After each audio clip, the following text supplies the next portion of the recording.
Are you in the HubSpot ecosystem and looking to engage with the industrial and manufacturing space? Are you in the industrial and manufacturing space looking to learn more about how HubSpot can elevate your business? Join Chris and Selim, two HubSpot solution partners with 25 years in the industrial and manufacturing space, as they explore the intersection of these two worlds. Through interviews with experts from both ecosystems, they will attempt to bridge the gap in the largest market we know today. This podcast is an independent production by Conveying Your Message and is not affiliated with or endorsed by HubSpot. The views, opinions, and positions expressed by the hosts and guests are theirs alone and do not reflect the views, opinions, or positions of HubSpot Incorporated. Any HubSpot employees appearing as guests on this podcast are not representing HubSpot in any official capacity and are sharing their own personal opinions. Welcome to Sprockets Gears, the unofficial HubSpot industrial podcast.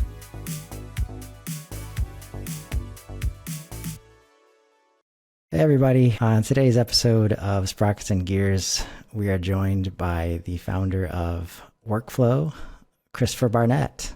Thanks for being here, Chris. Yeah, thanks for having me. If you could, take a moment, intro yourself. Yeah, I am the founder at Workflow, like you said. I am a HubSpot community champion, diamond tier partner, soon to be elite, fun fact. HubSpot certified trainer, partner advisory council member, and the Houston Hug leader. So very embedded in the HubSpot ecosystem. We live and breathe HubSpot. Awesome. Welcome. Thank you. So it was great to, see you at Inbound. Doesn't feel like that long ago. Somehow it's been a few months. It's exciting for us to be there. It was our first time, and just the energy, I think, is unmatched. And the cool thing coming out of that is just, it's very clear on the direction that HubSpot, wants to go in terms of, full customer platform, a bunch more customization, AI, all that exciting stuff. But when it comes to like full platform offerings, customization, there's this kind of battle sometimes between standardization and customization out of the box, from, blank slate, all these different things. So when HubSpot, from the HubSpot perspective, what does this movement mean to you, like in terms of platform and customization and how we can deliver it to our audience?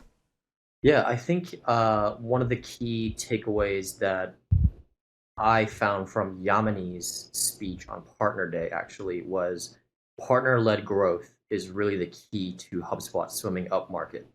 And I think that a big part of that is that customization side of the CRM and the platform for the customers that are using HubSpot versus just using the out-of-the-box tools. I mean, the out-of-the-box tools are great, but ultimately you see more success when you build HubSpot as a solution for your customers, not just as an out-of-the-box tool like configuration. When it's used as the engine to drive that business to that next level, that's when it's really powerful. Yeah. So when you say as a solution, could you just dig into that a little bit for us?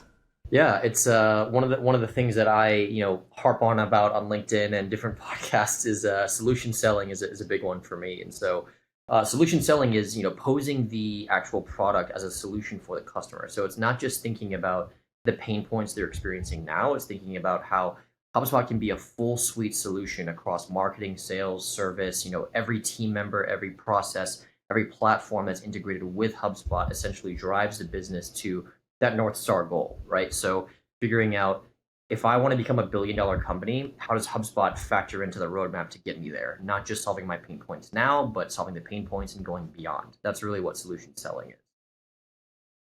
Right. And that seems to be a little bit different from how the HubSpot ecosystem, I think, has approached maybe offering HubSpot to the market. I've been a HubSpot customer since 2017, but I've only been a partner, for a few months. And it's pretty clear, while I am super excited by the vision of platform, and me myself has implemented every hub available to me, like in all the implementations that I've done, it looks like there's some gaps in the ecosystem as far as what a full platform means. So not only from the solution perspective, like help break down the differences between, selling a full platform offering versus maybe, you need something to do your marketing, you need something to do your sales service. Like, can you dig into that for me? Yeah, I think it boils down to those that are driven by revenue operations, RevOps for short, and those that aren't. So it's the new day and age of how you define your customer journey is through a RevOps lens, meaning that if you're still working with siloed teams of marketing is over here, sales is over here, and customer service, customer success is over here, you have a disconnected, process internally, and therefore a disconnected customer journey. And so this is where the happiness of your customers is fully attributable to how successful you are at RevOpsing your own business. And so this is where the people, platforms, and processes, if they're connected through a platform like HubSpot, it makes your customer journey all that more measurable and impactful for the users. So this is where, RevOps is really the key differentiator between those that are really successful with HubSpot and those that, just kind of use it for, marketing automation and nothing else. If you can see that full data, see that full visibility throughout each stage of that customer journey, that's where it becomes really valuable from both a strategic perspective and overall impact on revenue in the business. I love that you talk about RevOps. In a lot of industries, including ours, that seems to be a very new concept. When workflow is engaged by a prospect and you're exploring and you learn that they don't do RevOps, they're very siloed.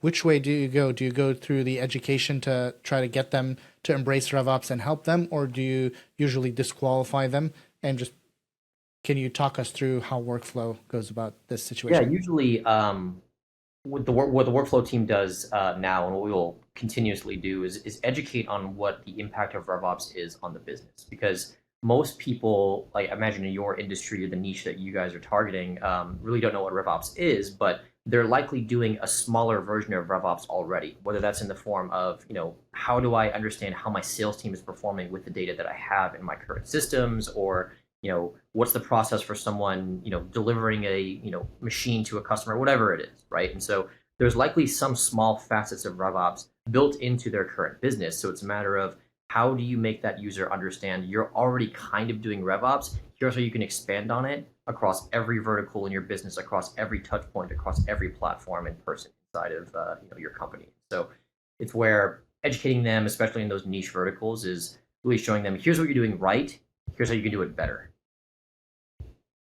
Are you seeing like people adopt that phrase, or is it just maybe updating their practices a little bit?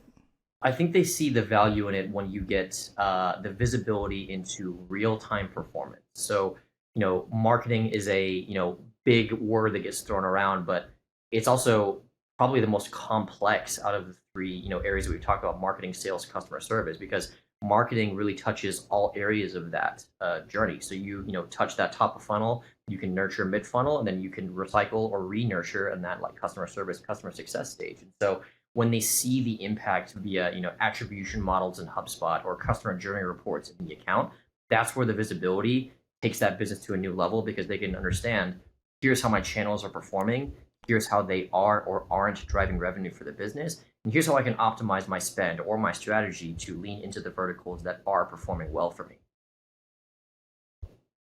Yeah, that makes sense. As they adjust towards that, what are the usual first moves they make, or maybe you recommend? Either way you want to go there.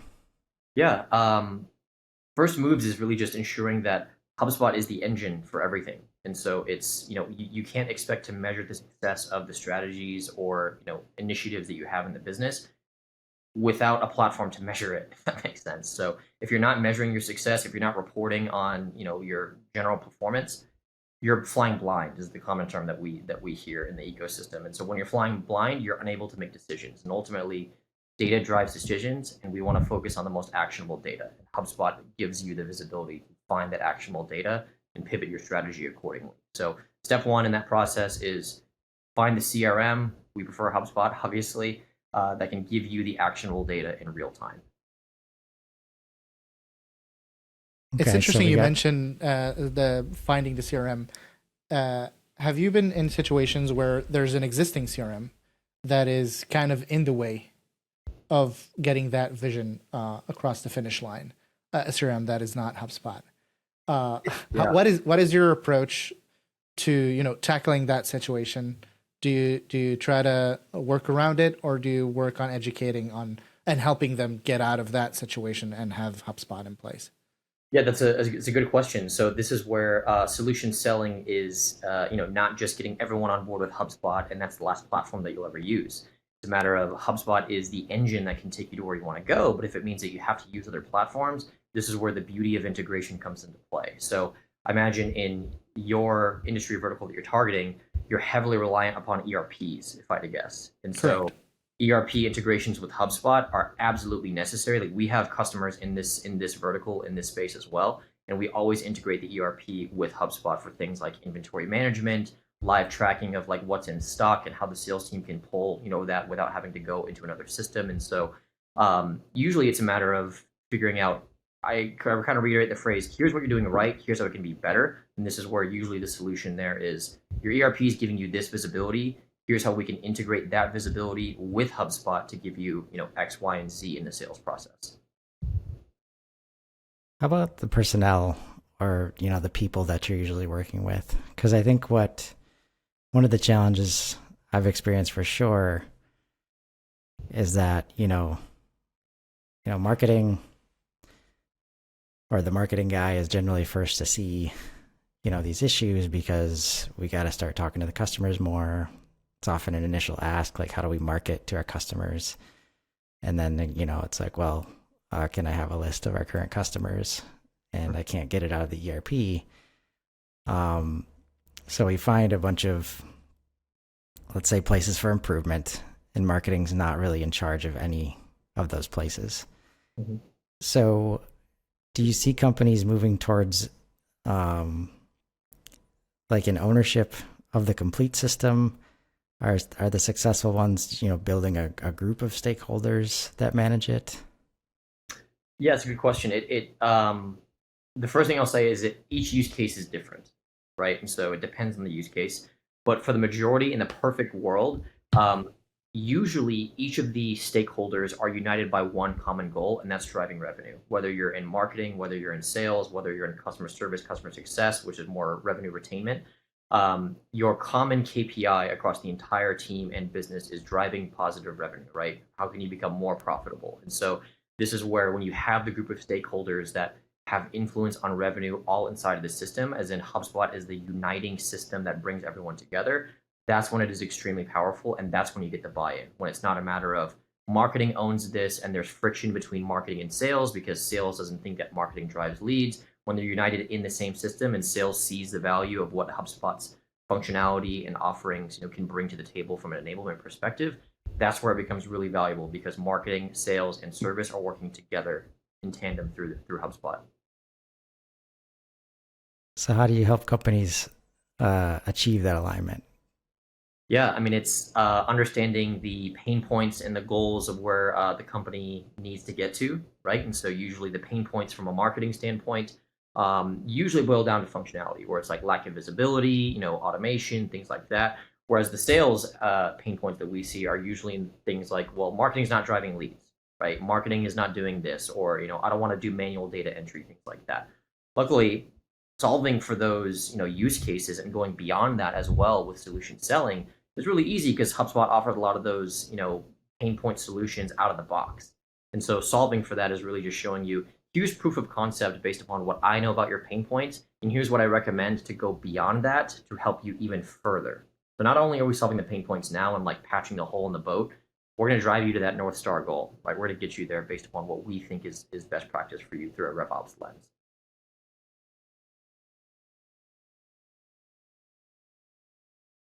Christopher, we're learning a lot here. Some Yes. really, like, it's very well laid out, very simple. It sounds like you've done this a lot, and we're sure you do. I've been a user, and I've been a RevOps specialist in a couple of companies for a while, and a lot of my recommendations before I became partner were like, let's keep it out of the box, off the shelf as much as we can. Let's let HubSpot teach us how to do the process versus trying to wrangle HubSpot to do what our usual paper process usually is. And at Inbound this year, HubSpot came out with a lot of customization tools that kind of brings HubSpot, in parity with other software that usually sell themselves on that customizability. What has been Workflow's approach on, off the shelves versus customizability and finding that balance? Yeah, that's a good question. I get asked this most often in relation to lifecycle stages in HubSpot. So a lot of people ask, should I use the off-the-shelf lifecycle stages that HubSpot offers, or should I go the custom route? And so the common RevOps phrase that you'll hear is, well, it depends, right? And then you ask a bunch of questions to kind of define the use case from then. But I typically like to go the custom route because ultimately, if there was an off-the-shelf solution for everyone, then partner world wouldn't exist, right? We wouldn't be here chatting right now because the thing that we specialize in as partners, and this is everyone in the entire ecosystem, is how can we configure HubSpot to meet your use case? How can we design it to ensure that it is a solution for your specific customer journey? Because not all businesses are the same, even in the same vertical. I mean, I imagine you guys deal with this a lot where, in the world of manufacturing, like everyone is different, right? Similar goals, similar processes, but there's always nuances that make everyone unique. And that needs to be factored in whenever you're building out HubSpot as a solution for these companies. Yeah. And that's kind of what concerns me overall.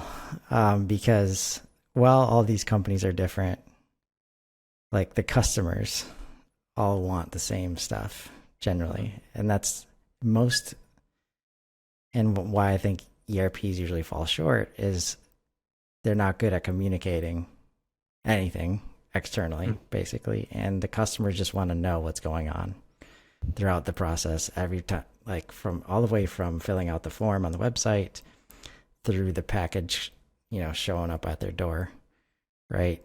And so where's the line for you? Because when don't get me wrong, I think there was a ways to go prior to this year in terms of customizability of the system. Yeah. But when I see that as a primary message out of Inbound, I think HubSpot got to where it was because you couldn't necessarily customize everything. And when we show up and these instances of either homegrown systems or Salesforces or ERPs, because you can start with a blank slate, you do, and you build anything you want. You create this just maintenance, just beast, right? Exactly. So where's the line for you guys as far as, how far do we go with this customization, versus, some whatever standardization we can provide? Yeah, I think it goes back to, the questions that we ask during those RevOps engagements, which is, we answer things with it depends and ask a bunch of questions about it. One of the questions that we ask is this a common use case or is this like an edge case over here? Because if you're designing for edge cases, that's how you convolute the system. That's how you make, very, very complicated processes that are not going to scale. Because ultimately, one of the things that we talk about in a RevOps engagement is edge cases don't take you to $1 billion company, right? It's just, we don't need to boil the ocean within your initial, HubSpot build. And so if you're boiling the ocean and factoring in every possible edge case and use case, where if this is less than 1% of your total customer base, it's not worth factoring in. We don't need to spend time on this. Let's optimize for the primary use case that is going to take you to that North Star goal. Christopher, you just hit on a phrase that is somewhat sensitive for Chris. Boiling the ocean. It always feels like whenever you're going into a new portal and you see opportunities for improvement everywhere across the whole process, and you're just eager to like do a fix in each place. I'm sure that a lot of people feel like this is not the best way to go. You need to focus on each piece. How do you approach, like, do you do a bit of everything? Do you focus on one piece first and then do the next Take us through your process. Yeah, it's a good question. So I like to think about it from a customer perspective, right? And so if we know that there's 100 things that need to be fixed inside of this HubSpot account, right, or in the ERP, whatever it is, um, the customer is not going to be able to keep up with that velocity of changes if you fix all 100 within 1 week or 2 weeks, right? And so this is where we have adapted the way that we train our customers on changes to have gradual training along the way. So as we are fixing things in the account, we're training in real time. That way you're getting training in bite-sized pieces versus 100 functions at once, where you're going to remember 8 to 12 of those and then forget about the rest and probably never use them again. That bite-sized training and showing them how to do it along the way is a lot more like a hand-holding structure in that use case. What we also do is if we notice that there's 100 different things that are wrong in the account, which of those items have the biggest impact on revenue or are attributing the most to the pain points that customer has defined to us, right? So we know that the building is on fire. Where is the largest part of that fire being driven from? So let's fix that first, prioritize the items that will have the most positive impact, and then trickle down from there and train along the way gradually.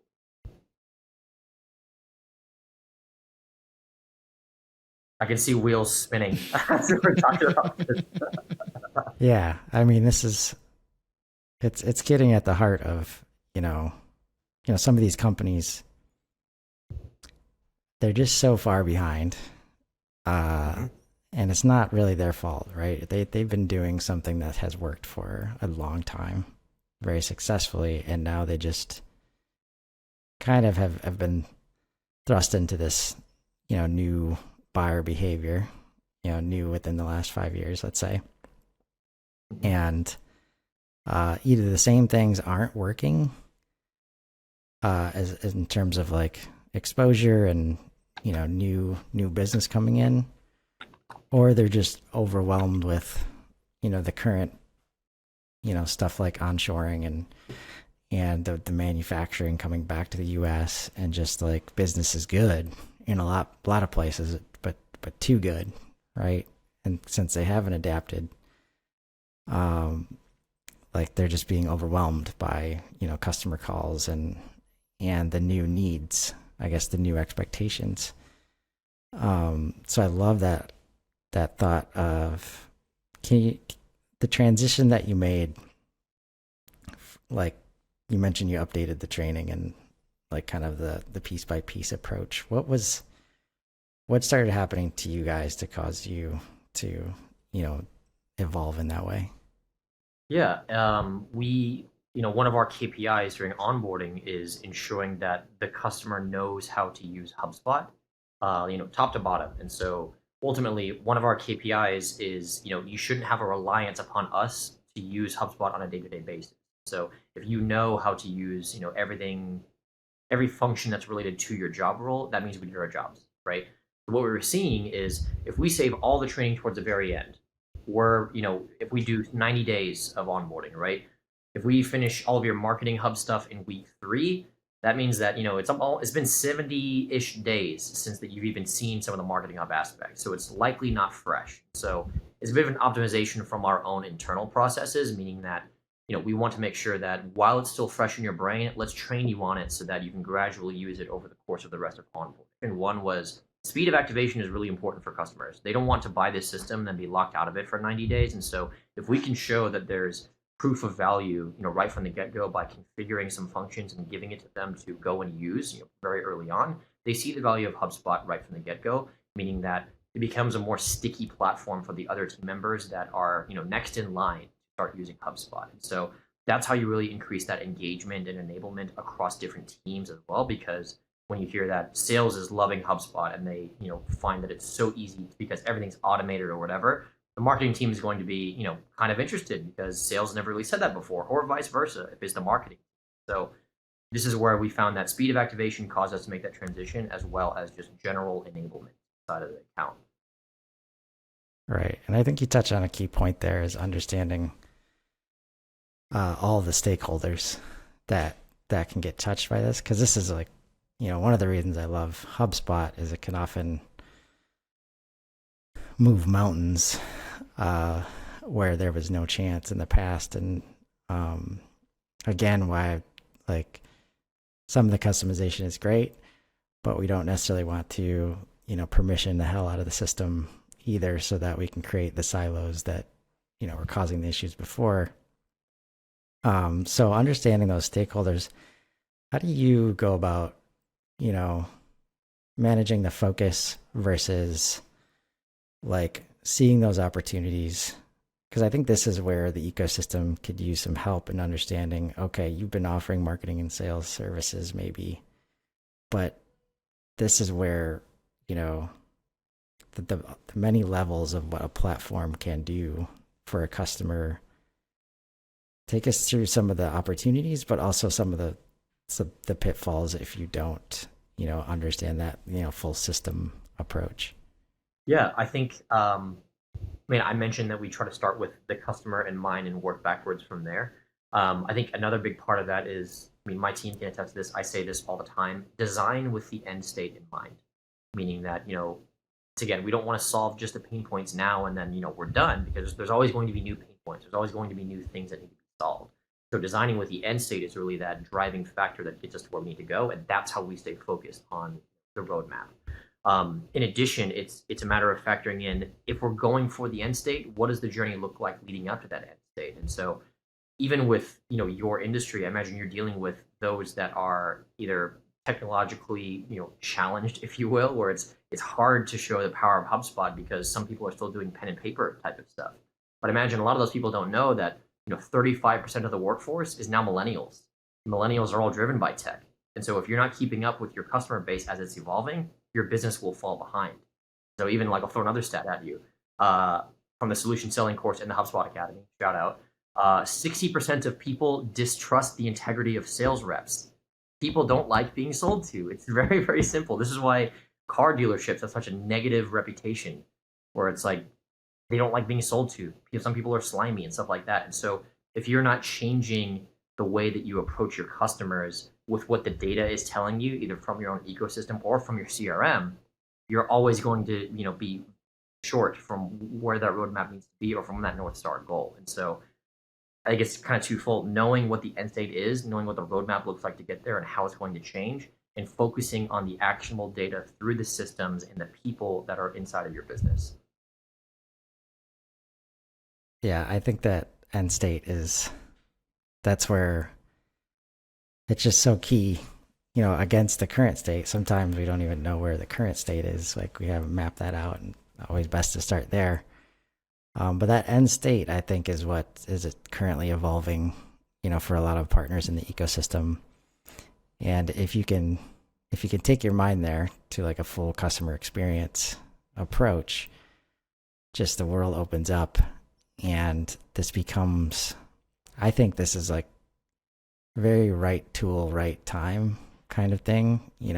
Companies have been struggling for years with digital transformation. And a lot of it has to do with the way that these tools have been brought to the market, the way they've been presented. And now you have a tool that really can manage the full customer experience in a way that, I haven't seen before, right? And with usability and, maintainability at the forefront. I'd like to switch gears a little bit, because I'm not going to forget, seeing you walk around a hotel with a huge, check.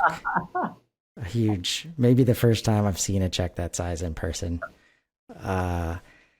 After you won the super 10K pitch competition. Yeah. Take us through the lead up to that. And how you guys won. Yeah, I want to add one thing. We've talked at the beginning of the show about customizability, and your pitch was mind blowing, and it's all reliant on CRM out of the box. Take us through that. I'm glad that you saw me parade the streets of Boston with a giant check. That was a thrilling moment for me.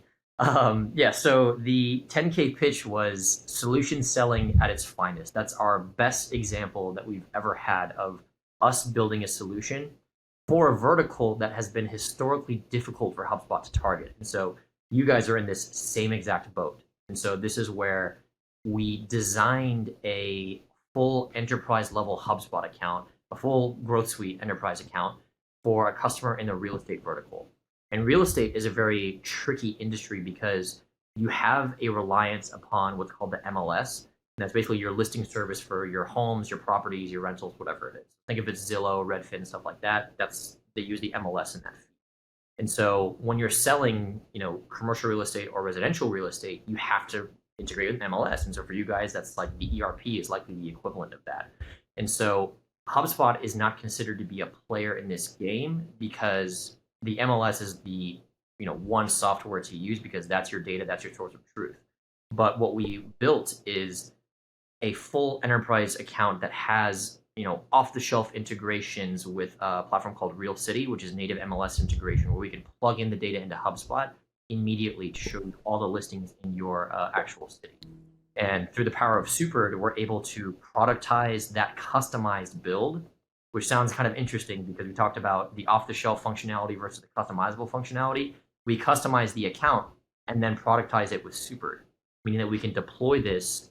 I did a deployment. I think it was 5 minutes and 19 seconds on stage where I called a customer, and enterprise level onboarding for HubSpot customers of that size take 3 months plus. We did it live on stage in 5 minutes, showing you the power of how we can customize for the majority of the use case, including the nuances, while overcoming the barrier of integration. Because of the huge pain point for a lot of industries is the necessity for an integration inside of the account. And so if we're able to productize that with a build, that makes all the difference with making the customer successful. So yeah, leading up to that, it was a lot of strategy. It was a lot of customer interviews, a lot of just understanding the use case and the pain points and how this can solve for the pain points they experience now and also propel them to become a much larger and better business through the power of HubSpot.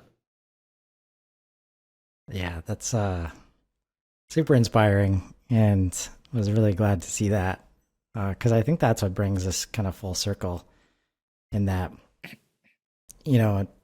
initially I saw some, and probably still there's some ongoing debate of, whether you walk in, with a pre-made solution, starting from scratch. I think it's going to depend, but if you can start to narrow down and even remove some of the variables in play, like once you start to get to know your customer base so well, it's really a disservice to them if you walk in starting from scratch every time.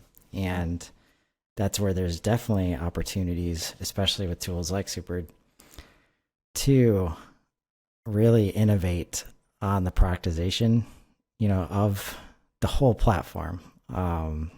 I think overall it's the challenge is that it's so easy to productize HubSpot, piecemeal. Now what I'm excited about is really creating these, these full customer lifecycle solutions, and not in a silo either, right? You're using, multiple tools in that process.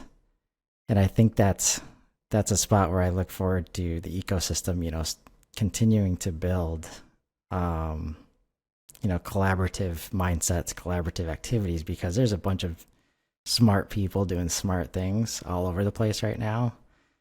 And when we think of things like, let's say a possible manufacturing platform in the future, we are not that far away from that, in my opinion.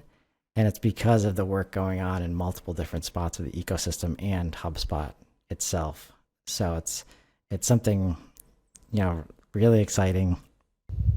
And we know that HubSpot, is definitely going to rely on the partners for that vertical, ownership. And it's just an exciting time to be able to offer this stuff. Are there any other use cases that you want to, share outside of real estate?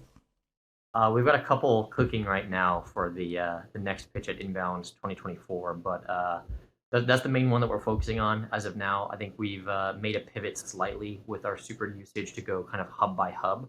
And so there's always things that you do during onboarding for the hubs that you're onboarding for customers that are just staple items, right? So for marketing, it's like your marketing contacts versus non-marketing contact status, those types of workflows, general dashboards, things like that.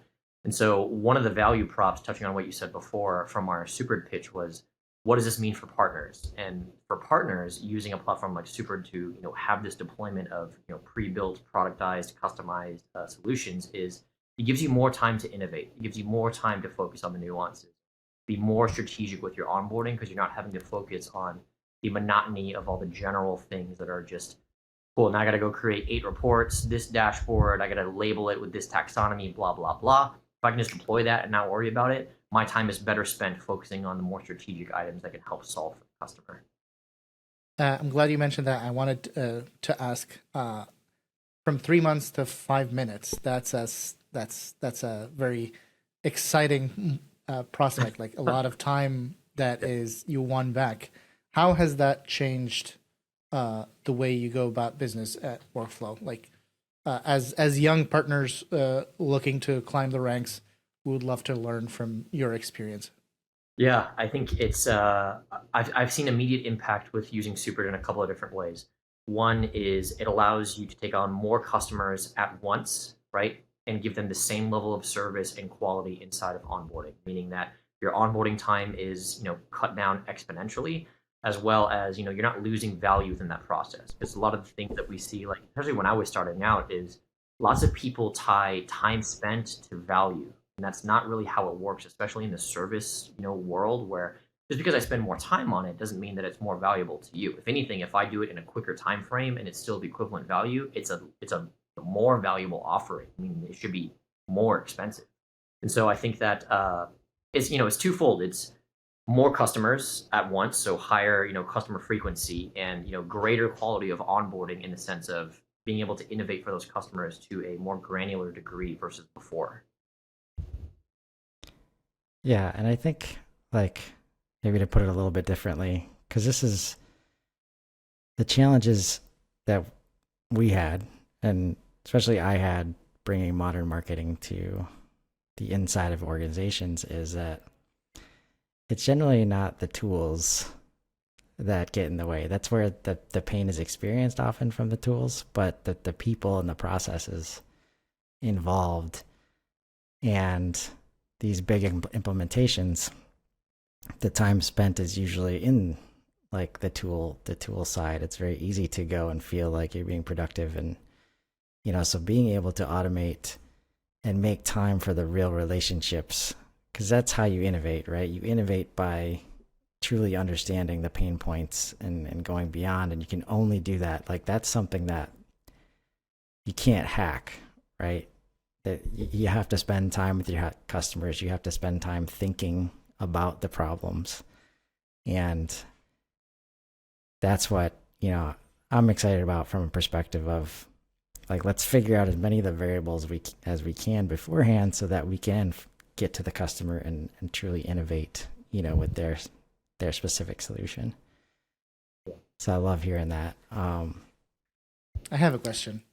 As you have less time doing implementation and more time focusing on, customer training, as a young partner, we're still like figuring out the balance between, because HubSpot has a wealth of knowledge between the HubSpot Academy, the HubSpot knowledge base, and our own expertise.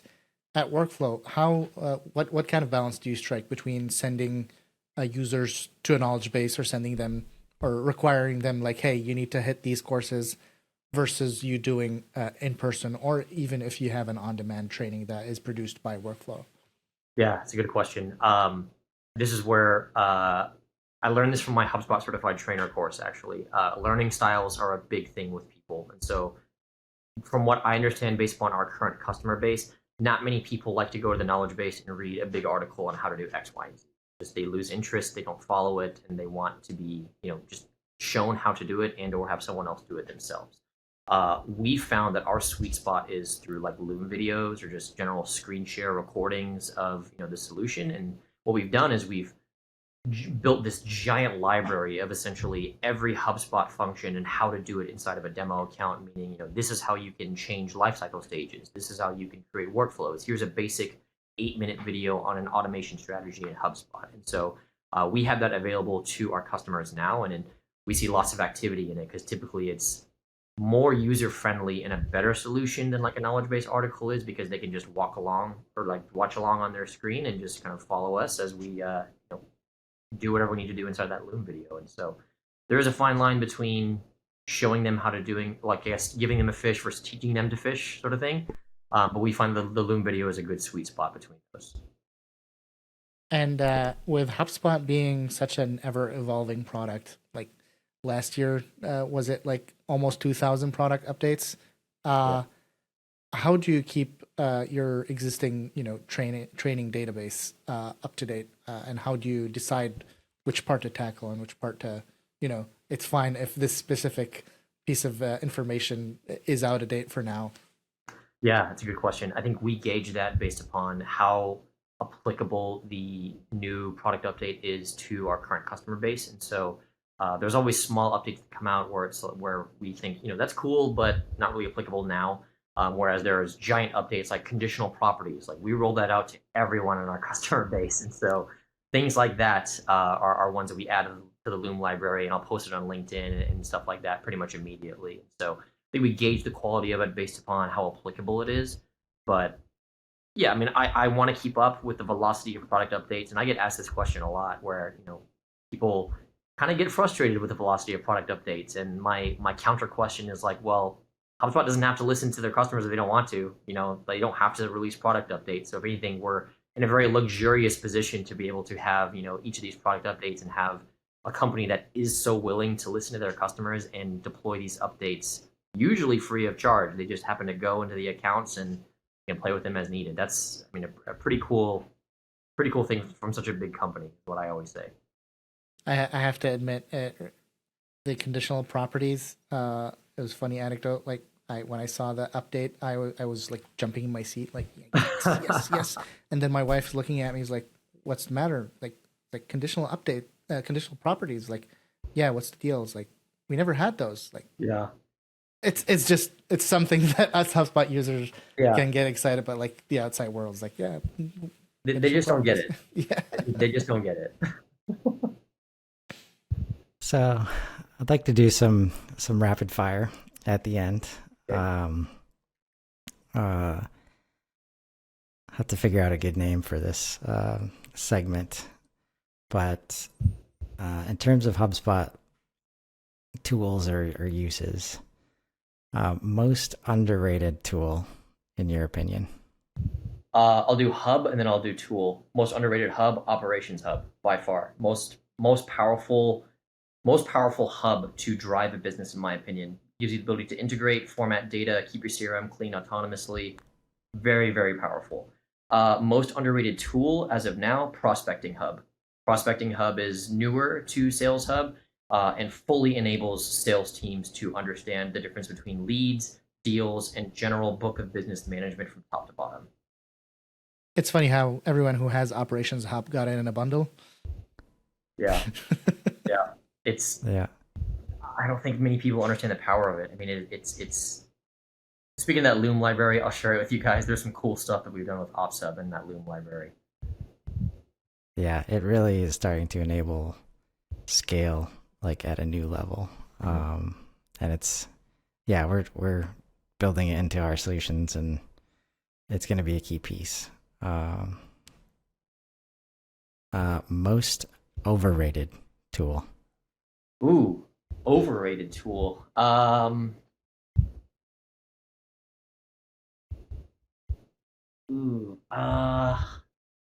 don't know. I mean, I don't see a lot of overrated tools, but maybe if I had to guess one, it would be like the customer portal, like some of the CMS Hub aspects. I think that HubSpot probably has some ground to make up there, which is why WordPress is still kind of the king in the world of CMS. HubSpot just needs to, I think, bring the price down of what CMS Hub costs transparently, because the functionality is great, but a lot of people don't use it because of that cost, and they justify that through the use of like customer portals or membership logins, stuff like that. Like those aren't that special to justify the cost, in my opinion. And so most overrated, Hub, CMS, and then specific function customer portal. Wow. Chris, can we delete this piece? Can we delete this piece? No, that's fair. We agree with you. We would love for it to come down in price, because we are using it to create our product, and it's like we would love, like, the barrier to entry right now for us is that big price, like that big price tag of we would love this solution, but there's a prerequisite, which is this enterprise level hub that we need to buy. So Exactly. Yeah. We expect it to be. I think, that being said, there's a surprising lack of knowledge on what you can do with it in conjunction with the CRM. And like, we're getting some good feedback early on of the way that you can offer it as a product. I think it does, once you overcome the cost, like, it gets HubSpot into some places that had like no chance before, just because no matter what kind of ERP or CRM they might have, their website usually is not looking good. And, sometimes they can't even touch it themselves. So using it for that has opened some doors. Most misunderstood tool. It has to be the use of lifecycle stages, lead statuses, lead objects, and lead scoring collectively. The amount of questions that we get during onboarding where people ask, well, why is there both lifecycle stage and lead status and lead stage and lead object? How does that differ from a deal? Blah, blah, blah. I think generally misunderstood just because of the way that it's named, especially those that are coming from other incumbent CRMs, is how I'll phrase it. They're not able to translate from what it means in this system to this system. And so misunderstood function, definitely like the lifecycle stages, lead status, and stuff like that. Misunderstood hub, I would throw CMS in there. Again, I mean, this is why Jennifer Nixon on my team, shout out, she's the foremost CMS expert in the HubSpot ecosystem. Every time she shows me something in CMS, I'm like blown away by what it can do. And so I think it's misunderstood because of that price tag, like you mentioned. And then Ops Hub as well. Ops Hub is just severely misunderstood in terms of what it can do. It's not just your data formatting or your commission calculating workflows, whatever you want to call it. It's the integration and the hub that brings all of the other hubs together. I mean, it's so powerful. Yeah. Your top wish list item. Ooh, top wish list item. I mean, conditional properties were on my list for a very long time. That was at the top for ages. I mean, so long. My top wish list item, lookup fields in HubSpot on all objects, having the ability to look up other objects to another one. I mean, theoretically, you can do that through the associations, but having the ability to create a property that has a lookup field for other items in the CRM, very powerful. Now that you mention it, as a heavy user of Excel, I've done some really amazing gymnastics using lookups, and now you're opening my eye to how much things we could be doing with a lookup property. Dynamically, that dynamically adjusts based on changing data in the system.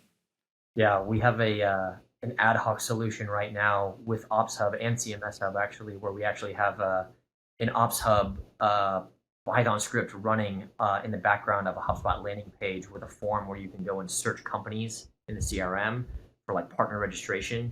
So find your company, select it, and then it pre-fills all your data for you. It's pretty cool, but it's a lot of dev work to just create one simple thing, which is one lookup field. And so, yeah, lookup fields would be a great addition to the CRM. That would be a game changer for sure. Awesome. I think that's a good list. Lastly, because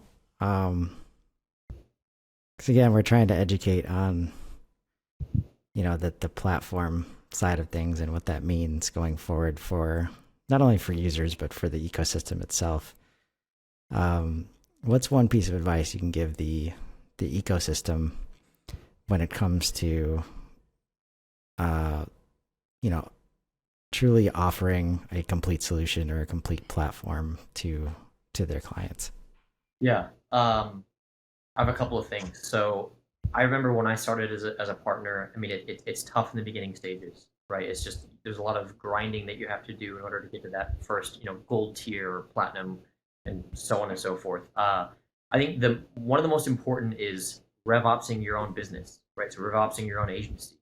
And so this is where it's very common in the agency world. Even I deal with this now. We are our own last priority. We are bottom of our priority list right now. So we do a really bad job of marketing ourselves. We do a really bad job of just keeping up with how do we keep the brand consistent with the updates that we have in the system. And so RevOpsing your own business is a big one. In addition, having the processes defined, tying back into that RevOps yourself. For when you're doing discovery, having that playbook that you live by that collects all those pain points, all those goals, having the ability to apply your previous industry expertise and think of ideas and strategies to take that person from solving the pain points to going beyond and being able to offer those as part of that engagement to build your partnership with them, not just close a deal. And so that's really where it makes all the difference, is when you're posing HubSpot as a solution, you're viewed as that solutions provider, solutions partner, like the HubSpot partnership program says. And so this is where you establish that relationship as a long-term provider through offering those solutions for your customers. Love it. Yeah, partner up, folks. Partner up. All right. Well, this has been an awesome conversation, Chris. So good to have you on. Appreciate all the knowledge you've dropped. Yeah. Where's the best place for people to find you? Yeah, LinkedIn is number one. I post on LinkedIn pretty often, try to drop some knowledge bombs every now and then there. So follow me on LinkedIn and stay up to date with everything that Workflow has going on there as well. Awesome. On that note, thanks so much again, Chris, and we'll see everybody next time. Yeah, thanks for having me.